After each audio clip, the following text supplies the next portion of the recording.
Welcome back to my channel.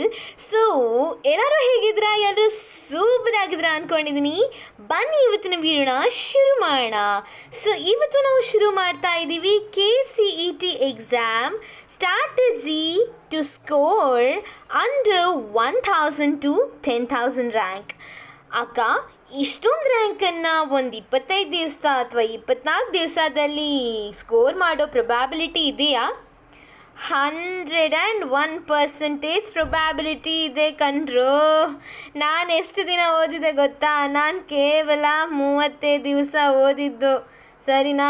Serious ಆಗಿ ಎಷ್ಟು ದಿವಸ ಓದಿದ್ದು ನಾನು? ಸೀರಿಯಸ್ ಆಗಿ 30 - 15 ಎಷ್ಟು ಹೊಡೀತು? 50. ನಾನು ಓದಿದ್ದು 15 ದಿವಸ. ಈ 15 ದಿವಸದಲ್ಲಿ ಪ್ರೋ ಥರ ಓದಿದ್ದೀನಿ, ಅಲ್ಟ್ರಾ ಪ್ರೋ ಥರ. ಯಾವ ಥರ ಓದೋದು ಅಂತ ತಿಳಿಸ್ತೀನಿ. ವಿಡಿಯೋನ ಕೊನೆ ತನಕ ನೋಡಿ. ಹೊಸೊಬ್ರು ಆದರೆ ಏನು ಮಾಡ್ಕೋಬೇಕು? ಸಬ್ಸ್ಕ್ರೈಬ್ ಮಾಡ್ಕೋಬೇಕು, ಲೈಕ್ ಮಾಡಬೇಕು, ಕಮೆಂಟ್ ಮಾಡಬೇಕು, ಫ್ರೆಂಡ್ಸ್ ಆ್ಯಂಡ್ ಫ್ಯಾಮಿಲಿ ಜೊತೆ ಶೇರ್ ಮಾಡಿ, ಪಕ್ಕದಲ್ಲೇ ಕಾಲುವಂತಹ ಬೆಲ್ ಐಕನನ್ನು ಕ್ಲಿಕ್ ಮಾಡ್ಕೊಳ್ಳಿ.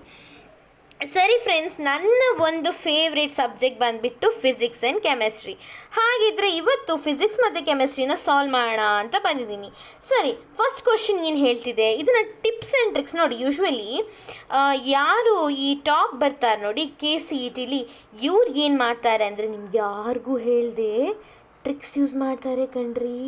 ಟ್ರಿಕ್ಸ್ ಮತ್ತು ಟಿಪ್ಸು ಜಾಸ್ತಿ. ಅಪ್ಪಪ್ಪ ಅಮ್ಮಮ್ಮ ಅಂದರೆ ಎಷ್ಟು ಸ್ಕೋರ್ ಮಾಡ್ಬೋದು ಗೊತ್ತಾ? 30 out of 60. ಇವರೇ ಟಾಪರ್ಸು. ನನಗೆ ಎಷ್ಟು ಬಂದಿತ್ತು ಗೊತ್ತಾ? I got 32 out of 60 in KCET. ಅಂದರೆ ಫಿಸಿಕ್ಸಲ್ಲಿ ನನಗೆ ಇಷ್ಟೊಂದು ಮಾರ್ಕ್ಸು ಬಂದಿತ್ತು, ಹೈ ಮಾರ್ಕ್ಸು ಬಂದಿತ್ತು. ಇಲ್ಲ ಅಂದರೆ ಅಕ್ಕ 25 ಅಕ್ಕ, ಬರೇ 25 ಅಂದರೆ ಇದು ಪಾಸ್ ಕಂಡ್ರು. ನೀವು ಏನಕ್ಕೆ ಟೆನ್ಷನ್ ಮಾಡ್ಕೋತೀರಾ? ಸರಿ, ಏನು ಮಾಡ್ಕೋಬೇಕು? 20+ ತೆಗೀರಿ, ಆಮೇಲೆ ನಾನು ನೋಡ್ಕೋತೀನಿ. ಸರಿನಾ? ಓಕೆ. ಸೊ ಹಾಗಾದರೆ ಪ್ರಶ್ನೆಗೆ ಸೀದಾ ಒಂದು ನಿಮಿಷ. ಓಕೆ, ಸರಿ, ಪ್ರಶ್ನೆಗೆ ಸೀದಾ ಬರೋಣ. ಫಸ್ಟ್ ಕ್ವಶನ್ಗೆ, strongest force in the earth ಯಾವುದಪ್ಪ? ಇದು ತುಂಬ ಸ್ಟ್ರೈಟ್ ಕ್ವಶನ್. ಯಾವ ದಡ್ಡಾನು ಆನ್ಸರ್ ಮಾಡ್ತಾನೆ. ಕಲರ್ ಚೇಂಜ್ ಮಾಡಲಾ ಅಥವಾ ಬ್ಲೂ ಇರಲಾ? ಬ್ಲೂ ಇರಲಿ ಅಲ್ಲ, ಚೆನ್ನಾಗಿದೆ ಅಲ್ವಾ ಕಲ್ಲರು? ಸೊ ಸ್ಟ್ರಾಂಗೆಸ್ಟ್ ಫೋರ್ಸ್ ಯಾವುದು ಕಂಡ್ರು? ಅರ್ಥಲ್ಲಿರೋದು, ಭೂಮಿಲಿರುವಂಥ ಸ್ಟ್ರಾಂಗೆಸ್ಟ್ ಫೋರ್ಸ್ ಯಾವುದು ತಿಳಿಸಿ ನನಗೆ. ಸೊ ಇದು ನಮ್ಮ ಅರ್ತು, ಭೂಮಿ. ಸರಿಯಾಗಿಲ್ಲ ಕಂಡ್ರು, ಬೈಬೇಡ್ರಿ. ಇದು ಭೂಮಿ, ಇಲ್ಲಿ ಸ್ವಲ್ಪ ನೀರು, ಇಲ್ಲಿ ಸ್ವಲ್ಪ ಗ್ರೀನರಿ. ಒಂದು ನಿಮಿಷ, ನಿಮಗೆಲ್ಲರೂ ಕೋಪ ಬರ್ಬೋದು, ಅಕ್ಕ ಸರಿಯಾಗಿ ಮಾಡಕ್ಕ ಅಂತ. ಇಲ್ಲಿ ಏನಿದೆ? ಗ್ರೀನರಿ ಇದೆ, ಕರೆಕ್ಟಾ? ಆಮೇಲೆ ಸ್ವಲ್ಪ, ಅಯ್ಯೋ ಹೋಗೋಯ್ತು, ಪರವಾಗಿಲ್ಲ, ಸ್ವಲ್ಪ ನದಿ, ಕಾವೇರಿ ಇದೆ, ತುಂಗಭದ್ರಾ ಇದೆ, ಯಮುನಾ ಇದೆ. ಸರಿನಾ? ಇದರಲ್ಲಿ ಸ್ಟ್ರಾಂಗೆಸ್ಟ್ ಫೋರ್ಸ್ ಯಾಗಿರ್ಬೋದು ಭೂಮಿಲಿ? ನೋಡಿ, ಹೆಚ್ಚಿನ ಮಕ್ಕಳು ತಪ್ಪೇನು ಮಾಡ್ತಾರಂದರೆ, ಇಲ್ಲಿ ನೋಡಿ ಕೊಟ್ಟಿರೋದು ಅರ್ತ್ ಅಂತ. ಅರ್ತ್ ಅಂದ್ಬಿಟ್ಟು ದಡ್ಡನ ಮಕ್ಕಳು ಗ್ರಾವಿಟೇಷನ್ ಅಕ್ಕ ಆಯ್ತಕ್ಕ, ಮುಗೀತು ನಿಮ್ಮ ತಲೆ. ಇದು ವೀಕೆಸ್ಟ್ ಫೋರ್ಸು ಅಲ್ವಾ ಅರ್ತಿದ್ದು? ಯಾವುದು ಹೋಯ್ತು? ಇದು ಹೋಯ್ತು. ಆಮೇಲೆ ಅಕ್ಕ ಇಲ್ಲಿ 3 ಜನ ಇದ್ದಾರೆ. ಟೆನ್ಷನ್ ಆಯ್ತಾ? ಏನಕ್ಕ ಇದು? ಆಟಮಿಕ್ ಫೋರ್ಸು ಸ್ಟ್ರಾಂಗೆಸ್ಟಾ? ಯಾವ ನನ್ನ ದಡ್ಡನ ಮಗ ಹೇಳಿದ್ದು? ಇಲ್ಲಿ ಒಂದು ಪೀಸ್ ಕಾಣೋದ, ಚಾಕ್ಲೇಟ್ ತಗೊನಿ. ಚಾಕ್ಲೇಟ್ ಪೀಸ್ ಆಗಿ ಇರುವೆ ಸಣ್ಣ ಪೀಸನ್ನು, ಇದೊಂದು ಸಣ್ಣ ಪೀಸ್. ಒಂದು ನಿಮಿಷ, ಕಲರ್ ಚೇಂಜ್ ಮಾಡ್ತೀನಿ ನೋಡಿ.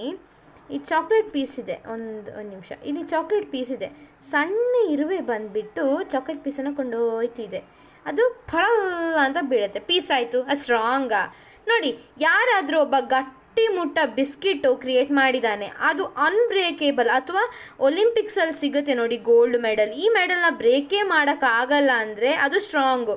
ಸೊ ಗ್ರಾವಿಟೇಷನ್ ಅಂದರೆ ಈ ಅರ್ತ್ ಇದೆ ನೋಡಿ, ಅರ್ಥಲ್ಲಿರೋ ಕೆಲವು ಪೀಸಸ್, ಅರ್ತ್ 2 ಭಾಗ ಆಗಿರೋದಿದೆ, ಭೂಕಂಪ ಆಗಿರೋದಿದೆ, ಭೂ ಪ್ರಳಯ ಆಗಿರೋದಿದೆ. ಸೊ ಅರ್ತ್ ಅನ್ನೋದು ಸ್ಟ್ರಾಂಗ್ ಫೋರ್ಸ್ ಅಲ್ಲ, ಅಟಾಮಿಕ್ಕು ಅಲ್ಲ. ಟೆನ್ಷನಾ? ಯಪ್ಪ, ಈ ಟೆನ್ಷನ್ ಅಂದ್ರೇ ಟೆನ್ಷನ್, ಎಕ್ಸಾಮ್ ಅಂದ್ರೇ ಟೆನ್ಷನ್. ಇದು ಸ್ಟ್ರಾಂಗ್ ಆಗುತ್ತಾ? ಟೆನ್ಷನ್ ಆದರೆ ಏನಾಗುತ್ತೆ? ನಾವೇ ಬ್ರೇಕ್ ಆಗುತ್ತೆ. ಇಮ್ಯಾಜಿನ್ ಮಾಡ್ಕೊಳ್ಳಿ, ಅರ್ತ್ ಇದೆ, ಅರ್ಥಗೆ ತುಂಬ ಟೆನ್ಷನ್ ಆಯಿತು.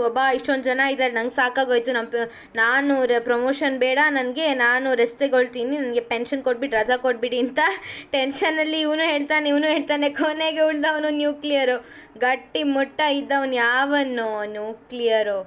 ಕಷ್ಟ ಆಯಿತಾ? ನೆನ್ಪಿಟ್ಕೊಳ್ಳಿ. ಇಲ್ಲಿ ನೋಡಿ, ಸ್ಟ್ರಾಂಗೆಸ್ಟ್ ಕೊಡಿದ್ದಾರೆ ಈ ಸಲ ನ್ಯೂಕ್ಲಿಯರು. ವೀಕೆಸ್ಟ್ ಕೇಳಿದರೆ WG, W = M × G ಅಲ್ವಾ? ಸೊ ಗ್ರಾವಿಟೇಷನಲ್ ಫೋರ್ಸ್ ಅಂದರೆ ವೆಯ್ಟ್ ಇದ್ದು ಕೇಳಿದರೆ ಅಂದರೆ ವೀಕೆಸ್ಟ್ ಫೋರ್ಸ್ ಅಂತ ಕೇಳಿದರೆ ಗ್ರಾವಿಟೇಷನ್ ಅಂತ ನೆನ್ಪಿಟ್ಕೊಳ್ಳಿ. ಅದೇ ಸ್ಟ್ರಾಂಗೆಸ್ಟ್ ಎನ್ ಇದೆ, ಎನ್ ಫಾರ್ ಎನ್ ಅಂದರೆ nuclear force, N for nuclear ಅಂತ ಸೈನ್ಸಲ್ಲಿ ನೆನ್ಪಿಟ್ಕೊಳ್ಳಿ. ಸೆಕೆಂಡ್ ಕ್ವಶನ್ ನೋಡಿ, ಟಾರ್ಕ್ ಮೇಲೆ ಕೇಳಿದ್ದಾರೆ. ಟಾರ್ಕ್ ಅಂದರೆ ಏನು? ಟಾರ್ಕ್ ಅಂದರೆ ಟೌ ಅಂತ ಕರಿತಿದ್ದು. ಸೀದಾ ಸರ್ತಾ ಕ್ವಶನು, ಈಸಿ 2 ಕ್ವಶನ್ ಡಿಫಿಕಲ್ಟ್ ಇದೆ, ಡಿಫಿಕಲ್ಟ್ ಅಲ್ಲ, ಮೀಡಿಯಮ್ ಮತ್ತು ಹಾರ್ಡ್ ಇದೆ. ಟೌ ಇಸ್ ಈಕ್ವಲ್ ಟು, ನನಗೆ ಗೊತ್ತು ಟೌ ಅಂದರೆ torque, force into R.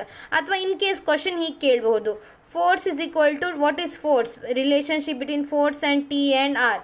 So ಇದು ಇಂಪಾರ್ಟೆಂಟ್ ಫಾರ್ಮುಲಾ, ಎರಡನ್ನು ನೀವು ನೆನ್ಪಿಟ್ಕೋಬೇಕು. ಕ್ವಶನ್ ಏನು ಕೇಳಿದ್ದಾರೆ? Tau is equal to F into R. ನೋಡಿ R² ಎಲ್ಲ ಕೊಟ್ಟಿದ್ದಾರೆ, ಆ ಕಡೆ ಕಣ್ಣು ಕೊಡಬೇಡಿ, ಕಿವಿಯೂ ಕೊಡಬೇಡಿ, ನಿಮ್ಮ ಕೈಕಾಲು ಏನು ಕೊಡಬೇಡಿ, ಸೀದಾ ಹೋಗ್ಕೊಳ್ಳಿ, ಸರಿನಾ?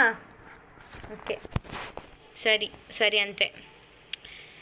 ಓಕೆ, ನೆಕ್ಸ್ಟ್ 3ನೇ ಪ್ರಶ್ನೆ ಏನಿದೆ ಅಕ್ಕ ಅಂತಂದರೆ, ಈ ರೇಷಿಯೋ ಏನೋ ಕೊಟ್ಟಿದ್ದಾರೆ ಮಗನೆ, ಮ್ಯಾಗ್ನೆಟಿಕ್ ಕಾಯಿಲ್ ಅಂತೆ, ಏನೋ ಕಾಯಿಲ್ ಇದೆ, ಸೊಳ್ಳೆ ಬತ್ತಿ ಅಂದ್ಕೊಳ್ಳೋಣ, ಅಲ್ಲ ಅದು ಮ್ಯಾಗ್ನೆಟಿಕ್ಕು ನಿಮಿಷ.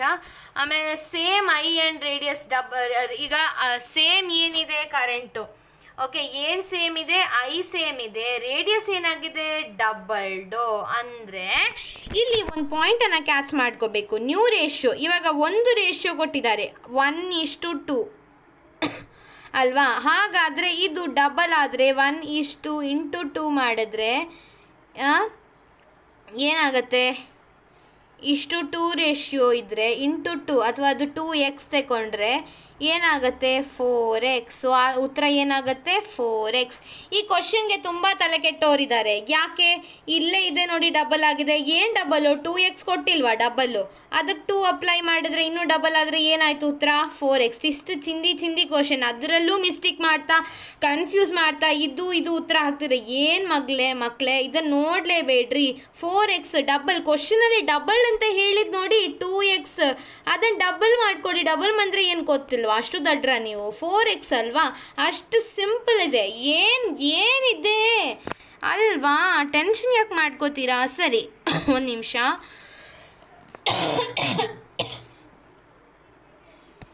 ಆ್ಯಕ್ಚುಲಿ ದಿಸ್ ಇಸ್ ನೆಗಡಿ ಎಲ್ಲ ಬರೋ ಸೀಸನ್ ಅಲ್ವಾ, ಸೊ ಹಾಗಾಗಿ ಕೋಲ್ಡಾಗಿ ಕಫ್ ಎಲ್ಲ ಬಂದಿದೆ. ಸೊ ಎಸ್ ಮಕ್ಕಳೇ, last question but not the least. Last ಕ್ವಶನೇ ಲೀಸ್ಟಾಗೆ ಬರೋದು ನೋಡಿ. ಏನು ಕೊಟ್ಟಿದ್ದಾರೆ? ರಾಡ್ ಕೊಟ್ಟಿದ್ದಾರೆ. ಲೆಂತ್ ಎಷ್ಟು ಕೊಟ್ಟಿದ್ದಾರೆ? 2 ಮೀಟರ್, ಸಾರಿ ಲೆಂತ್ ಸ್ಪೀಡ್ ಅಂದರೆ ಇಲ್ಲಿ ವೆಲಾಸಿಟಿ ಅಂತ ಅರ್ಥ, 5 ಕೊಟ್ಟಿದ್ದಾರೆ. ಅದು ಮೇಲೆ ಮೀಟರ್ ಪರ್ ಸೆಕೆಂಡ್ ಎಲ್ಲ ಕೊಡಬೇಡಿ. ಆಮೇಲೆ 5 ಮೀಟರ್ ಪರ್ ಸೆಕೆಂಡು. ಆಮೇಲೆ ಫಿಗರ್ ಕೊಟ್ಟಿದ್ದಾರೆ ನೋಡಿ, ಇದು ಫಿಗರ್ ನೋಡಿ ತಲೆನೇ ಕೆಡ್ಸ್ಕೊಬೇಡಿ. ನಾನು ಫಿಸಿಕ್ಸ್ ಹೇಗೆ ಸಾಲ್ವ್ ಮಾಡೋದು ಗೊತ್ತಾ? ನನ್ನ ಪರ್ಸ್ನಲ್ಲು ನಾನು ಈ ಡಯಾಗ್ರಾಮನ್ನು ನೋಡ್ತೀನಿ, ಆಮೇಲೆ ಏನು ಮಾಡ್ತೀನಿ, ಮೊದಲೇದಾಗಿ ಗಿವನ್ ಏನೇನು ಐತಿ ಅದನ್ನು ಮಾಡಿ ಆಮೇಲೆ ನಾನು ಬರೆಯೋದು ಫಾರ್ಮ್ಯುಲಾ, ಇದು ಹಾಕಿ ಬರಿತೀನಿ. ಇವಾಗ ಏನು ಮಾಡ್ತೀನಿ ಮಕ್ಕಳ, ಇದನ್ನು ನೋಡಬೇಡಿ, ಇದು ಮಾತ್ರ ನೋಡಿ. ಇಷ್ಟಿದೆ ನನಗೆ. I/L/B/R ರಿಲೇಷನ್ ಗೊತ್ತಿದೆ. ಏನು ಗೊತ್ತಿದೆ? ಒಂದು ಫಾರ್ಮುಲಾ ಇದೆ, I = BLV/R. ಇದು V = I × R ಗೊತ್ತಿದೆ, ಸರಿನಾ? V = I × R ಅನ್ನೋದು ನಿಮ್ಗೆ ಗೊತ್ತಿದೆ. ಹಾಗಾದರೆ ಈ R ಮತ್ತು I ಇದು ಉಲ್ಟಾ ಪಲ್ಟಾ, ಇನ್ವರ್ಸ್ಲಿ ಪ್ರಪೋರ್ಷನಲ್. ಇದು ಒಂದ ಕಡೆ, ಇವು ಹೋದ, ಆಮೇಲೆ ಉಳ್ದವರು B L ಅಲ್ವಾ, ಈ VLR ಅಲ್ಲ, ನೆನ್ಪಿಟ್ಕೊಳ್ಳಿ VLR. ಕಲಿಯುವಾಗ ಹೆಂಗ್ಲೂ ಇರ್ಬೋದು, VLR ಒಂದೇ ಗ್ರೂಪ್, ಬಟ್ ರಾಂಗ್ ಆಗುತ್ತೆ. BLV/R = I ಈ ಥರ, ಸರಿನಾ? V = I × R ಇಂದ ಡಿರೈವ್ ಆದದ್ದು ಇದು. ಸೊ ಇಲ್ಲಿ ಇಷ್ಟೊಂದೆಲ್ಲ ಗೊತ್ತಾಯಿತು ಅಕ್ಕ. ಫಾರ್ಮುಲಾ ಏನಿದೆ, ಇನ್ನೇನು ಡೈರೆಕ್ಟ್ ಅಪ್ಲೈ ಮಾಡೋದು. 0.04 ಕೊಟ್ಟಿದೆ. ಇದನ್ನೇ ಈಗ ಸಾಲ್ವ್ ಮಾಡೋದಂದರೆ ಇಲ್ಲಿ 3 1s are 3, 3 how much are 0 ತೆಗಿರಿ, 3 ಆಲ್ಮೋಸ್ಟ್ 3 2s ಬರುತ್ತಾ? ಸೊ 10 2s 20 ಥರ ಬರುತ್ತೆ. ಬಟ್ ಇದು 20 0.20, ಅಲ್ವಾ? ಹಾಗಾದರೆ ಆನ್ಸರ್ ಈಸ್ ಸಿಮಿಲರ್ ಟು ಅಂದರೆ 20ರ ಒಳಗಡೆ ಆನ್ಸರ್ ಇರಬೇಕು. 0 ಯಾಕಂದರೆ ಇಲ್ಲಿ 0 ಇದೆ. ಸೊ ಈ 0 ಒಳಗಡೆ ಆನ್ಸರ್ ಅಂದರೆ 20ರ ಒಳಗಡೆ ಆನ್ಸರ್ ಮಾಡಿಬಿಟ್ಟು ನಾವು ಸಿಂಪಲಾಗಿ KCT ಫಿಸಿಕ್ಸ್ ಪ್ರಾಬ್ಲಮ್ಸನ್ನು 4 ತೋರಿಸಿದ್ದೀನಿ. ಬಟ್ ನಿಮ್ಗೆ ಏನಾದರೂ ಚಾಪ್ಟರ್ ವೈಸ್ ಬೇಕು ಪ್ರತಿ ಒಂದು ಚಾಪ್ಟರ್ ಬೇಕಕ್ಕ ಅಂದರೆ ನೀವು ನನ್ನ ಚಾನಲಲ್ಲಿ ಕಮೆಂಟ್ ಮಾಡಿರಿ ಎಲ್ಲರೂ ಕಮೆಂಟ್ ಮಾಡಿದ್ರೆ ಮಾತ್ರ ನಾನು ಚಾಪ್ಟರ್ ವೈಸ್ ಮಾಡ್ತೀನಿ. ನಮ್ಮ ಚಾನಲ್ಗೆ ಸಬ್ಸ್ಕ್ರೈಬ್ ಮಾಡಿದ್ರೆ ಮಾತ್ರ ಇನ್ನು 5 ಜನ ಬಾಕಿ ಇದ್ದೀರಾ ಸಬ್ಸ್ಕ್ರೈಬ್ ಮಾಡೋಕ್ಕೆ. ನೀವೇನಾದರೂ 5 ಜನನೂ ಸಬ್ಸ್ಕ್ರೈಬ್ ಮಾಡಿದ್ರೆ ಗಿವ್ ಅವೇ ವಿನ್ನರ್ಸನ್ನು ರಿವೀಲ್ ಮಾಡ್ತೀನಿ. ಇನ್ನೂ ಗಿವ್ ಅವೇ ವಿನ್ನರ್ಸ್ ರಿಲೀಸ್ ಆಗಿಲ್ಲ. ಬಟ್ 3 ಬುಕ್ಸು ಒಬ್ಬನೇ ವ್ಯಕ್ತಿಗೆ ಸಿಗೋ ಚಾನ್ಸ್ ಇದೆ. Golden opportunity. ಇನ್ನೂ ಗಿವ್ ಅವೇ ಚಾಲೆಂಜ್ ಓಪನ್ ಇದೆ. So you can keep participating. So that's all for today's video. So thank you all. So ವಿಡಿಯೋನ ನೋಡಿದ್ದಕ್ಕೆ. ಸೊ CT ಚೆನ್ನಾಗಿ ಪ್ರಿಪೇರ್ ಆಗಿ ಎಲ್ಲರೂ ಬೋರ್ಡ್ಸ್ ಬಗ್ಗೆ ಚಿಂತೆ ಮಾಡ್ಕೋಬೇಡಿ. ಇದರಲ್ಲಿ ಪ್ಯಾಚಪ್ ಮಾಡಿ ಪಾಸ್ ಮಾಡಬಹುದು. So all the best guys. Take care. Bye.